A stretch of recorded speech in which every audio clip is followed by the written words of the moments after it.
ba ngam la isu Ijing itong bating isu kon Bati ngam siêu dan kon We have a sing krung kam yade Ban yam long le no e Kam tôi ba ngàn ba bì Ya ngà long le no e Satan ki jing ya tu kana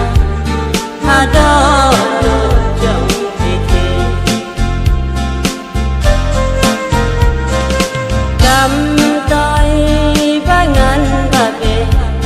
Ya ngà long le no e Satan ki jing ya tu kana Ha do no jong thi thi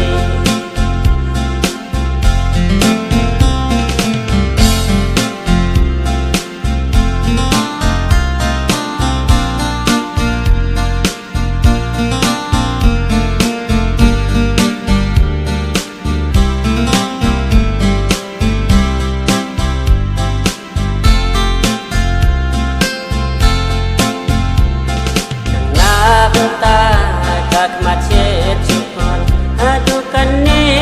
king bangalong subun jimun sujud jing perkan tang na benta tak masarang oh kuno sim jod tengah sep ki jing tre sitom lei wala kim sim la tak ngas nyu kumba pila sho la kam toi ba ngan ba be ya nga long le no ya Satan ki jing ya tu kana ha do don jong thi thi Kam tôi ba ngàn ba bê Ya ngà long le no e Satan ki jing ya tu kana ha do don jong thi thi Satan ki jing ya tu kana ha do don jong thi thi